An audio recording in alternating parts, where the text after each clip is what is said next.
Accounts का chapter number 9 class +1 books of original entry. आज हम जर्नल एंट्रीज के प्रैक्टिकल क्वेश्चन स्टार्ट करेंगे। फर्स्ट प्रैक्टिकल क्वेश्चन है, Manohar Lal and son started business with cash ₹60,000।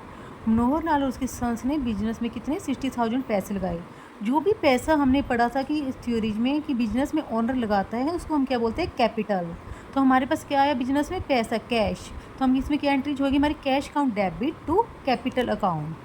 वो कैसे, क्योंकि जो भी पैसा बिजनेस में ओनर ने लगाया उसको हम कैपिटल बोलते हैं। वो बिजनेस की एक लाइबिलिटी है, वो पैसा बिजनेस को ओनर को बाद में वापस करना होता है। तो इसलिए हम इसी कैपिटल को हम क्रेडिट करते हैं, और जो भी पैसा बिजनेस में आता है डेबिट बट कम्स इन, उसको हम डेबिट करते हैं। तो इसकी एंट्री हमारी ये होगी, cash account debit to capital account.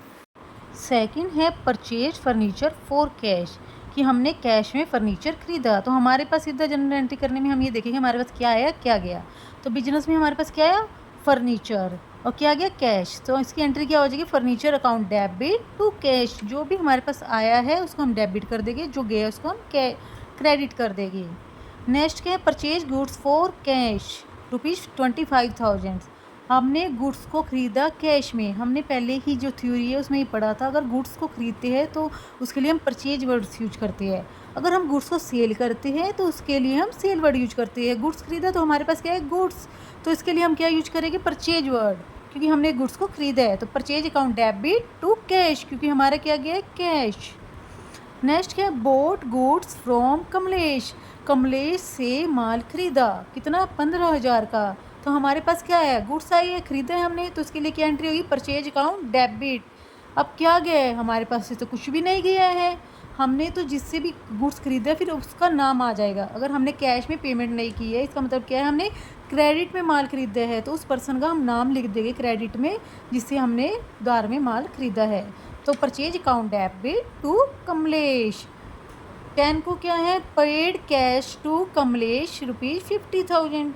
अब हमने कमलेश को क्या है, पेमेंट कर दी है। हमारे पास क्या आया, कुछ नहीं, क्योंकि हमने गुड्स तो हमारे पास पहले ही आ चुका था। अब पैसे किसको मिले, कमलेश को। तो Kamlesh account debit to cash. पहले हमने कमलेश के अकाउंट को क्रेडिट किया था, अब उसको ख़त्म कर देते हैं हम उसको डेबिट करके। जो चीज़ पहले हमने क्रेडिट की थी इसको ख़त्म करने के लिए, अब उसको कैंसिल करने के लिए हम उसको क्या करते हैं, डेबिट। तो कमलेश को पैसे मिले तो Kamlesh account debit to cash, हमारे पास से क्या गया, कैश। तो 10th की एंट्री होएगी Kamlesh account debit to cash. 16 में क्या है, purchase goods from Sohan. Sohan से गुड्स खरीदी, तो हमारे पास क्या आई है, गुड्स। तो इसके लिए हम क्या यूज करेंगे, परचेज अकाउंट डेबिट, किससे खरीदा है, सोहन से, to Sohan. Purchase account debit to Sohan ₹6,000। 18 में क्या है, purchase goods from Sohan for cash. इसमें हमें लिखा हुआ है कि गुड्स को हमने क्या है, कैश में खरीदा। अगर गुड्स को हमने कैश में खरीदा इसका मतलब कि हमने कैश में उसकी पेमेंट कर दी है। तो हमारे पास क्या है, गुड्स, परचेज अकाउंट डेबिट, क्या गया, cash to cash. Purchase account debit to cash ₹8,000। Paid rent for the office, office का किराया पे किया। तो हमने क्या खर्चा किया, रेंट। रेंट को जो भी खर्चे होते हैं हम उसको क्या करते हैं, डेबिट। तो रेंट अकाउंट डेबिट, तो खर्चा गया हमारे से क्या गया होगा, पैसे गए होंगे। तो rent account debit to cash account ₹1,000।